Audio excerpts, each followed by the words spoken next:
ఓం మహాగణాధిపతయే నమః. ఓం గురుభ్యో నమః. ఓం శ్రీమాత్రే నమః. పరమేశ్వర స్వరూపమైనటువంటి జ్యోతిష, వాస్తు మరియు ఇతర అనేకమైనటువంటి శాస్త్రములను మనకు అందించినటువంటి మహర్షులకి నమస్కారం. హయగ్రీవ హయగ్రీవ హయగ్రీవేతియో వదయత్తస్స నిస్సరతే వాణి జనుకన్యా ప్రవాహవత్. అరుణాం కరుణాతరంగితాక్షీం ధృతపాశాంకుశపుష్పబాణచాపాం అనిమాదిభిరావృతాం మయూకైః అహమిత్యేవ విభావయే భవానీం. శ్రీమాత్రే నమః. ప్రేక్షకులకి లలితాంబిక అమ్మవారి యొక్క అనుగ్రహం పరిపూర్ణంగా కలగాలని మనస్ఫూర్తి కోరుకుంటూ మనం ఈరోజు విశ్వవసు నామ సంవత్సరం కొత్త సంవత్సరం ఉగాది నుంచి గ్రహాలు ఏం మారనున్నాయి, అదేవిధంగా మనం కొత్త సంవత్సరం అనగానే పంచాంగం తీసుకొని చూస్తాం. ఆదాయము, వ్యయము, రాజ్యపూజ్యము, అవమానము. అంటే మనకెంత ఈ సంవత్సరం ఆదాయం ఎంత ఉంది, ఫైనాన్షియల్గా గ్రోత్ ఎంత ఉంది, ఖర్చు ఎంత ఉంది, మనల్ని మెచ్చుకునే వాళ్ళు ఎంతమంది ఉన్నారు, ఇబ్బంది పెట్టే వాళ్ళు ఎంతమంది ఉన్నారు అనేటువంటి చూస్తాం. అయితే ఇందులో గ్రహాల యొక్క ప్రభావం ఎంత ఉంటుంది. ఒక్కొక్కసారి మనకు ఆదాయం బాగా కనిపిస్తుంది, ఒక్కోసారి బాగా లోలో కనిపిస్తుంది. అవమానించే వాళ్ళ సంఖ్య తక్కువగా ఉంటే ఒక్కోసారి ఎక్కువగా ఉంటుంది. మరి దీన్ని ఇలాగే అనుభవించాలా, దీనికి ఏదైనా మనం కొన్ని చిన్న చిన్న పరిహారాలు చేసుకొని కూడా, చాలా పరిహారాలు ఉంటాయి, అందులో నేను మీకు కొన్ని చెప్తాను, చేసుకుంటూ కూడా మనం దీని నుంచి అధిగమించవచ్చా అనేటువంటి విషయాలు తెలుసుకుంటూ, అదేవిధంగా ఈ సంవత్సరం మనకి మేజర్ ప్లానెట్స్ అయినటువంటి రాహుకేతువులు మనకి రాహు కుంభంలోకి, కేతు సింహంలోకి మార్పు చెందుతున్నారు. దీనివల్ల ఇది ఎప్పటి నుంచి, జూన్ నుంచి మారుతారు. ఈ శని భగవానుడు విశ్వవసు నామ సంవత్సరం రాగానే అంటే దాదాపుగా మార్చ్ ఎండింగ్లో మారిపోతాడు. అదేవిధంగా జూపిటర్ కూడా, అంటే గురుగ్రహం కూడా మే 15వ తేదీ నుంచి మారుతుంది. అయితే ఇప్పుడు వక్రించుకుంటూ వెనక్కి వచ్చిన కుజుడు తర్వాత నీచ పొంది ఉంటున్నాడు. కాబట్టి కొంచెం ఈ విశ్వవసు నామ సంవత్సరం వచ్చే వరకు కూడా కొంచెం ఈ గొడవలు కావచ్చు, తోకిసలాటలు కావచ్చు, కొంచెం ఇట్లాంటివి పెరుగుతూ ఉంటాయి. అయితే 12 లగ్నాల వారికి, లగ్నం తెలియని రాశి వారికి అసలు ఆదాయ వ్యయాలు, రాజ్యపు అవమానాలు ఎలా ఉన్నాయి అనేటువంటి విషయాలు చెప్తుంది నేనైనప్పటికీ కూడా చెప్పిస్తుంది సాక్షాత్ లలిత అమ్మవారిగా భావిస్తూ ఒక్కొక్క రాశి గురించి మనం తెలుసుకుందాం. తులాలగ్నము, తులారాశి. తులవారికి ఈ విశ్వవసు నామ సంవత్సరంలో చూసుకున్నట్లయితే ఇక్కడ ఆదాయ వ్యయాలు, రాజ్యపు అవమానాలు ఎలా ఉన్నాయి పంచాంగంలో చూసుకున్నట్లయితే 11/5 అంటే ఆదాయం 11, వ్యయం 5గా ఉంది. సో పర్లేదు, బ్యాలెన్స్డ్గానే ఉంది. అంటే ఒక సంవత్సరం మొత్తం 11 లక్షలు సంపాదిస్తే 5 లక్షలు ఖర్చు, అంటే మిగిలింది 7 లక్షలు మిగులుతున్నట్టే. అంటే రఫ్గా చెప్తున్నా, 7 అంటే ఖచ్చితంగా 7 ఎక్కడండి అరక్కడి. సో రఫ్గా ఈ సంఖ్యలు ఇస్తూ ఉంటారు. అలాగే ఇక్కడ రాజ్యపూజ అవమానాలు ఉంటాయి. లైఫ్ అనేది ఇలాగే ఉంటుంది. ఎలా అంటే మనం ఎంత సంపాదిస్తున్నాము, ఎంత మిగులుతుంది, అవమానించే వాళ్ళ సంఖ్య పెరుగుతుందా, మెచ్చుకునే వాళ్ళ సంఖ్య పెరుగుతుందా, ఇవే కదండి లైఫ్లో ఎక్కువగా సాగుతుంటాయి. దీని పరంగా చూసుకుంటే 2-2గా ఉంది. అంటే చాలా తక్కువ దీంట్లో ఉంది. మనల్ని గుర్తించే వాళ్ళు తక్కువే, మనల్ని అవమానించే వాళ్ళు తక్కువే. మరి దీనికి గుర్తింపు పెరుగుతుంటేనే మన జీవితం ఎదుగుతుంది. కాబట్టి తులాలగ్నం వారికి గుర్తింపు పెరగాలి అంటే మొదటి విశ్వవసు నామ సంవత్సరం మొదటి 3 నెలలు గోవులకి క్యారెట్స్ తినిపిస్తూ, మీరు పర్టికులర్గా ఇక్కడ 3 నెలలు తర్వాత నుంచి మీరు చేసేటువంటి ప్రయత్నం, అందులో ముఖ్యంగా చంద్రుడి దగ్గర దీపారాధన చేయడము, అన్నదానాలు చేస్తూ ఉండండి ఎక్కువగా. అప్పుడు ఖచ్చితంగా మీకు గుర్తింపు అనేటువంటిది పెరుగుతుంది. మరియు అదేవిధంగా ఈ సంవత్సరం మొదటి 3 నెలలు కాస్త ఈ కుజుడు ఎప్పుడైతే నీచ పొందుతున్నాడో అక్కడ మీరు కెరియర్లో, ఉద్యోగ సంబంధించినటువంటి విషయంలో ఎట్టి పరిస్థితుల్లో తొందరపాటు నిర్ణయాలు పనికిరావు మొదటి 3 నెలలు. ఇక ఫైనాన్షియల్ మ్యాటర్స్ కనుక తీసుకున్నట్లయితే ఫైనాన్షియల్గా బాగా కలిసి వస్తుంది. లాంగ్ టర్మ్ ఇన్వెస్ట్మెంట్స్ ఏవైతే ఉన్నాయో బాగా కలిసి రావడం జరుగుతుంది. అదేవిధంగా శని కూడా ఎట్లాగో మీకు 6వ స్థానంలోకి వెళ్తున్నాడు కాబట్టి మీరు చేసేటువంటి కృషికి ఫలితం ఉంటుంది. కాకపోతే లగ్నం నుంచి 5వ స్థానంలో రాహు యొక్క సంచారం జూన్ నుంచి వస్తుంది. కాబట్టి కాస్త ప్రెగ్నెన్సీ లేడీస్ కొంత జాగ్రత్తగా ఉండాలి. కాకపోతే తులాలగ్నం వారికి ఖచ్చితంగా 100% కూడా ఇది రాజకీయపరమైనటువంటి ఎదుగుదల మాత్రం ఖచ్చితంగా ఉంటుంది, అందులో ఎటువంటి సందేహం లేదు. అలాగే గురువు యొక్క దృష్టి కూడా మీకు లగ్నం మీద పడుతుంది, మంచిదే. అదేవిధంగా గతంలో చేసినటువంటి ఇన్వెస్ట్మెంట్స్ జూన్ నుంచి కొంతవరకు ఫ్రూట్ఫుల్ అవుతాయి. వివాహ సంబంధించిన ప్రయత్నాల విషయంలో లగ్నం నుంచి సప్తమాధిపతి మొదటి 3 నెలలు కొంచెం ఈ నీచ స్థానాల్లో తిరుగుతుంటాడు. కాబట్టి ఏప్రిల్, మే, జూన్ మాసాల్లో మాత్రం ఎట్టి పరిస్థితుల్లో వివాహ సంబంధించిన విషయంలో కొంచెం అలర్ట్గా ఉండే, తొందరపడేదో వివాహం చేసుకున్న తర్వాత గందరగోళాలు, గొడవలు, పార్ట్నర్స్తో గొడవలు ఇట్లాంటివి అవుతూ ఉంటాయి. కాబట్టి ఈ యొక్క విషయంలో క్లారిటీగా ఉంటూ మీరు ఎక్కువగా కాళికా అమ్మవారి యొక్క ఆరాధన చేయండి, అన్ని విధాలా మీకు బాగుంటుంది.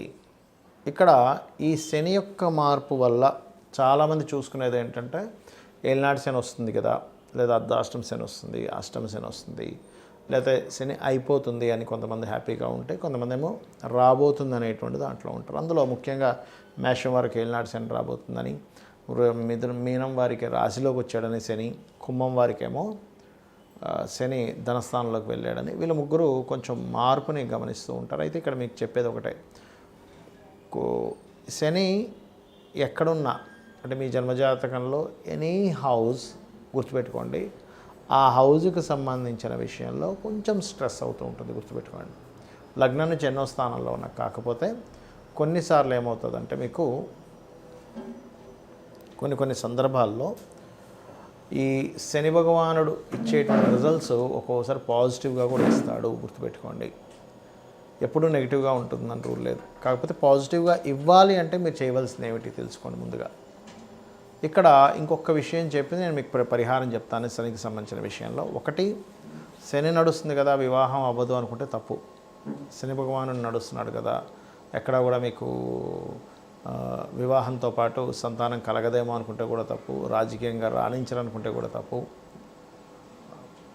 ఎందుకంటే ఇక్కడ ఎప్పుడు కూడా శ్రమకారకుడు, ఉద్యోగాలు వస్తాయి, వివాహాలు అవుతాయి, రాజకీయంగా రాణించడం జరుగుతుంది, సంతానం కూడా కలగడం జరుగుతుంది. కాకపోతే ప్రతిదీ కూడా కొంచెం స్ట్రెస్ఫుల్గా వెళ్తూ ఉంటుంది, పెయిన్ఫుల్గా వెళ్తూ ఉంటుంది. ఇది కొంచెం చూసుకోవాలి, గుర్తుపెట్టుకోండి. మరొక విషయం ఏంటంటే ఇక్కడ గమనించుకున్నట్లయితే ఈ యొక్క ప్రభావం ఏదైతే ఉందో శనికి సంబంధించిన ప్రభావం, పర్టికులర్గా మీరు ఎవరైతే రెగ్యులర్గా అంటే ఏలినాటి శని, అర్ధాష్టమ శని, అష్టమ శని నడిచేటువంటి వారు, లేదా శని దశ నడుస్తుంది కొంతమందికి ఆ శని దశ, శని మంచి పొజిషన్లో ఉంటే మంచి ఫలితాలు కూడా ఇస్తాడు, బ్యాడ్ పొజిషన్లో ఉంటే ఆ 19 years ఆఫ్ శని దశ ఇబ్బంది పడుతూ ఉంటారు. దీనికి పరిహారం ఏమిటి అంటే, ఫస్ట్ ఆఫ్ ఆల్ మీరు నిత్యము ఉదయము సాయంత్రము దీపారాధన చేయడం ప్రారంభించండి, ఒకటి. రెండవది, వీటితో పాటు ఇందాక మనం చెప్పుకున్నటువంటి ఏలినాటి శని, అర్ధాష్టమ శని, అష్టమ శని నడుస్తున్నటువంటి వారు మధ్యాహ్నం పూట నిద్రపోకండి. ఇది చిన్నపిల్లలకి, స్త్రీలకి, లేనట్లయితే ముసలి వాళ్ళకి ఇది వర్తించదు. యువకులకి అంటే దాదాపుగా ఒక 15 years ఆఫ్ ఏజ్ నుంచి దాదాపుగా 50 to 55 వరకు కూడా ఇది మధ్య వయస్కులకి కూడా ఇది వర్తిస్తుంది. యువకులకి, మధ్య వయస్కులకి కూడా మధ్యాహ్నం పూట నిద్రపోకండి. ఇక నైట్ డ్యూటీస్ చేస్తాము, పొద్దున కాసేపు నిద్రపోదామంటే దట్ ఈస్ డిఫరెంట్ థింగ్. మీరు నైట్ డ్యూటీ చేసే వాళ్ళ గురించి కాదు ఇది.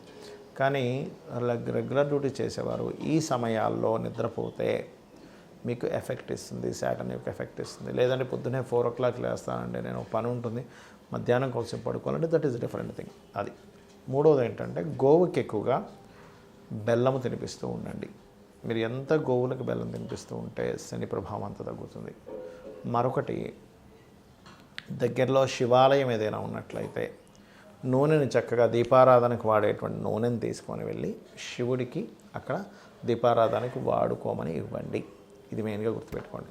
దీంతోపాటు మరి కొంతమందికి కాలసర్ప దోషం ఉంది కదండి నాకు అంటూ ఉంటారు. కానీ ఈ మధ్య నేను చూస్తున్నాను కదా చాలామందికి వాళ్ళు కాలసర్ప దోషం ఉందని నాకు చూపిస్తారు. తిరగలసిన రోజు కాలసర్ప దోషం ఉండదు. ఒకటే గుర్తుపెట్టుకోండి, కాలసర్ప దోషము ఎవరికి చూడమని చెప్పారంటే జన్మజాతకానికి చూడమని చెప్పలే అసలు. మీకు ఒకవేళ అంతగా కాలసర్ప దోషం వల్ల ఇబ్బంది పడుతున్నాను అని అనుకుంటే కాళహస్తికి వెళ్ళిరండి, ఈశ్వరానుగ్రహంతో ఆ దోషం తగ్గిపోతుంది.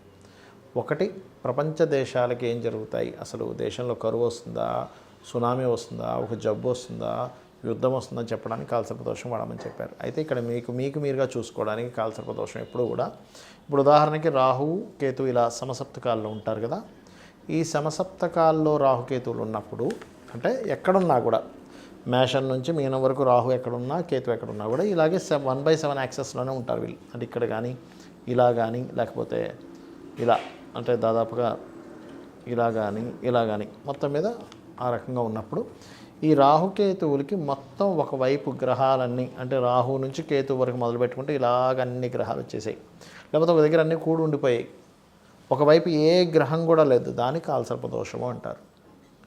సింగిల్ గ్రహం బయట ఉన్నా అది క్యాన్సిల్ అవుతుంది, గుర్తుపెట్టుకోండి. ఇది దోషం. అంతేగాని చాలామంది ఏం చేస్తున్నారు, ఏమంటే నాకు ఉందంట అని చెప్పారని చూస్తే 2 గ్రహాలు ఒక గ్రహం బయట ఉంటుంది, మిగతా గ్రహాలు అక్కడ ఉంటాయి. అది కాదు. సో ఫస్ట్ అది తెలుసుకోండి. అలాగే ఒకవేళ ఉన్నా కూడా కొంపలు మునిగిపోయేది ఏం లేదు. పెద్ద పెద్ద వాళ్ళకి 140 మంది ప్రెసిడెంట్లకు ఉంది కాలసర్ప దోషం. మరి వాళ్ళందరూ దేశాలను ఏలట్లేదా? మెగాస్టార్ చిరంజీవి గారికి కూడా కాలసర్ప దోషం. అంత మాత్రం చేత ఆయన ఎందుకు పనికి రాకుండా ఏం పోలేదు కదా, గొప్ప వ్యక్తి అయ్యాడు. కాబట్టి వాటిని మీరు పట్టించుకోకండి దయచేసి. దశ ఏం నడుస్తుంది, మీరు ఏ ప్రయత్నం చేస్తున్నారు, దానికి సంబంధించిన స్పెసిఫిక్గా అదేం ప్రయత్నం చేస్తున్నారు, ఏ బిజినెస్లోకి వెళ్తున్నారు, మీరు చేసే ప్రయత్నానికి ప్లాంటరీ పొజిషన్స్ గోచారం కానీ మహాదశ లేదా అంతర్దశలు కానీ ఎంతవరకు సపోర్ట్ చేస్తున్నాయి, సపోర్ట్ చేయట్లేదు, మీకు అది యోగం ఉందా లేదా. యోగం ఉన్నప్పుడు ట్రై చేయడం వేరు, యోగం లేనప్పుడు ట్రై చేయడం వేరు. అంటే ఉదాహరణకి తిరుపతికి వెళ్తున్నాం, అసలు ఆ రూట్లో తిరుపతి ఉంటే కదా మీరు వెళ్ళి ప్రయాణం చేసినా సరే మీరు ఆ తిరుపతికి వెళ్ళేది. అసలు ఆ రూట్లో తిరుపతే లేదు, ఎంత దూరం అని ప్రయాణిస్తారు, దాన్నే యోగం అంటారు. ఆ రూట్లో తిరుపతి ఉంటే కాదండి ఇంకొంచెం దూరం వెళ్తే రీచ్ అవుతామని చెప్పుకోవచ్చు. అసలు లేదు, పరిస్థితి ఏంటి? కాబట్టి ఏంటంటే ఇక్కడ నేను చెప్పేది ఒకటే, మీరు నిత్యము లలిత అమ్మవారి యొక్క స్తోత్ర పఠనం చేయండి. ఖచ్చితంగా మీకు అన్ని విధాలా బాగుంటుంది. ఆ లలితాంబిక అమ్మవారి యొక్క అనుగ్రహం మీకు పరిపూర్ణంగా కలగాలని, ఈ విశ్వవసు నామ సంవత్సరం మీకు అన్ని విధాలా బాగుండాలని కోరుకుంటూ శ్రీమాత్రే నమః.